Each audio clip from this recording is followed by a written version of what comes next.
Well, we did it. We've arrived at tonight's top award. Before I introduce the 2011 Engineer of the Year, we'd like to take a look at a video about an inspiring vision of tomorrow by Lockheed Martin.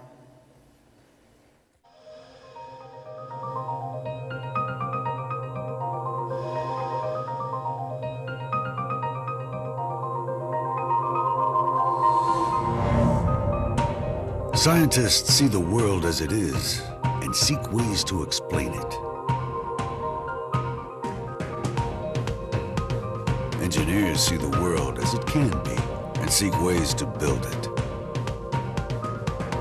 A world where the people of all nations are secure and free to pursue their dreams and aspirations. Where transportation flows freely and the exchange of ideas abounds. A world where energy is as limitless as the sea, and sickness and disease have been conquered.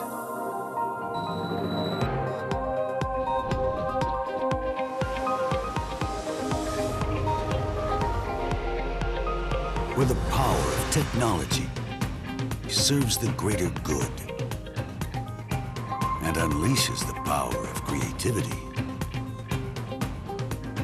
Where governments have the tools they need to serve and protect their citizens, and our most cherished ideals are realized. This is the world we all want to see. Every man and woman of Lockheed Martin, scientists and engineers, thinkers and doers, shapers of futures, seeing the world as it can be, serving those whose mission it is to achieve it.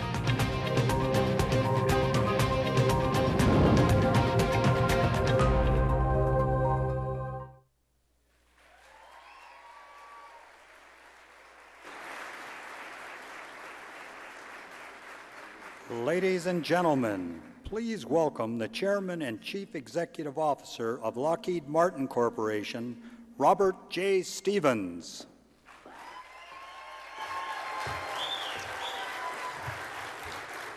Well, thank you very much. Good evening, ladies and gentlemen. Before we announce tonight's top award, I'd like to ask you to join me in congratulating all the honorees once again.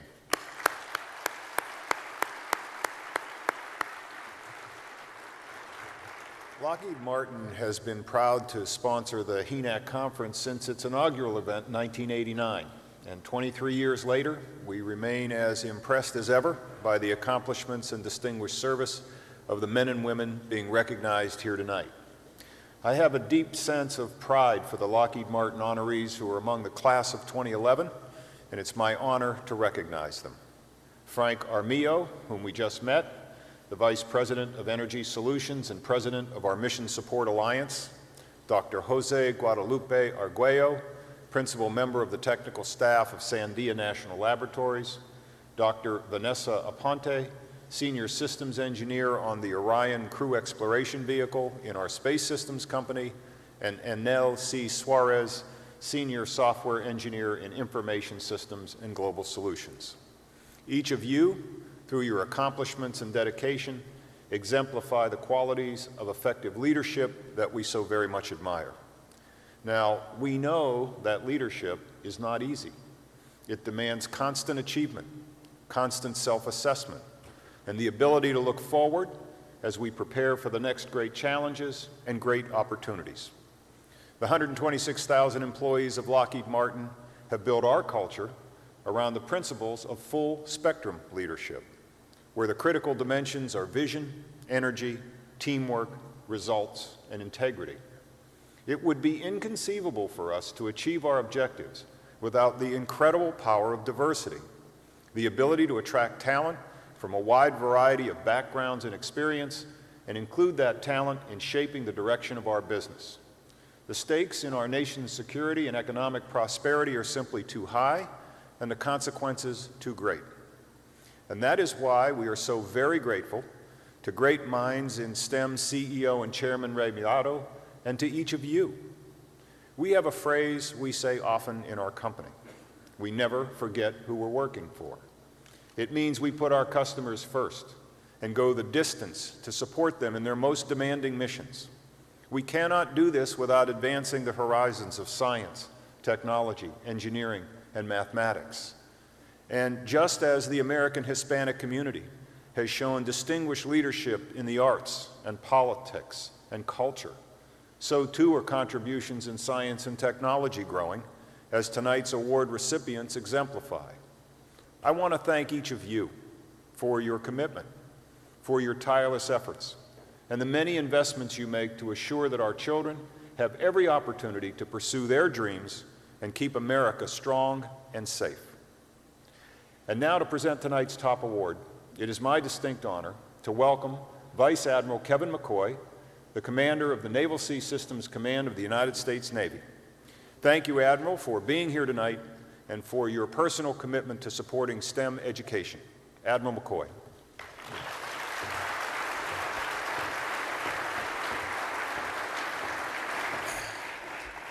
Rear Admiral Patrick H. Brady began his military career in the early years of the dynamic information age. Today, after a career journey that spans 29 years, he is at the forefront of this technological phenomenon, navigating the U.S. Navy through waves of change as it steers a course towards information dominance. As Commander, Space and Naval Warfare Systems Command, or SPAWAR, he is responsible for the leadership and management of a geographically dispersed 8,000 civilian and military employee research, development, and acquisition organization with an annual obligation authority in excess of $5 billion. He is charged with leading SPAWAR's mission to develop, deliver, and sustain processing, communication, and network systems to achieve information dominance for the U.S. Navy and its joint warfighters. Rear Admiral Brady assumed command of SPAWAR in 2010, just as the Navy was beginning to execute the major organization and personnel restructuring that would bring together the intelligence and communications communities under the broader concept of information dominance.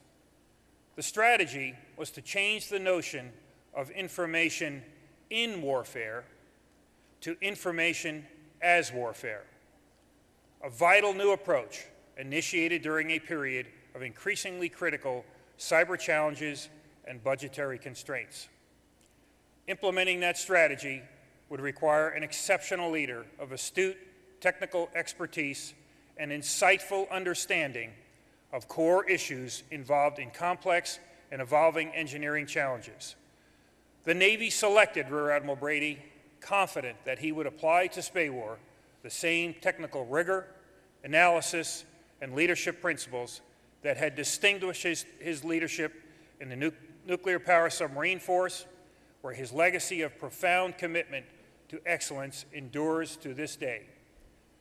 Rear Admiral Brady was the commanding officer of the USS Portsmouth and is recognized as one of the few exceptional leaders who has served 2 tours as a major program manager in the Navy's Acquisition Corps, first in the Submarine Combat Systems Program, and then as leader of the Advanced Submarine Program, where he is credited with executing complex programs that gave the fleet unmatched undersea capabilities.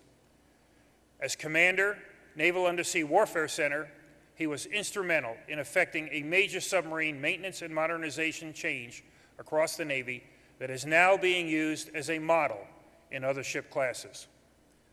But perhaps his greatest contribution to the Navy and to our nation will be his passionate commitment to increase the numbers of those prepared to pursue STEM careers. Navy-wide, he is an established leader for diversity and has personally mentored dozens of Hispanic officers to greater career success. Within the Hispanic engineering community, he has become an influential role model who believes that America's workforce should reflect the best talent that it has to offer from every community. Rear Admiral Brady graduated from the U.S. Naval Academy at Annapolis in 1981.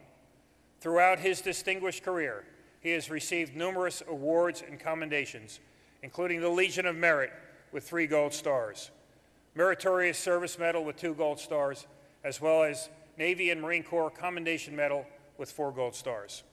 His family legacy of military service dates back to the Spanish-American War, and as the recipient of this year's top award, he carries on the legacy established 23 years ago by the very first Engineer of the Year, Admiral Benjamin Montoya. But his leadership contributions to the defense of a nation that was founded on the very freedoms and principles that make it possible for science and technology to flourish will reverberate around the world for generations to come. Ladies and gentlemen, I am proud to present your 2011 Engineer of the Year, Rear Admiral Patrick H. Brady.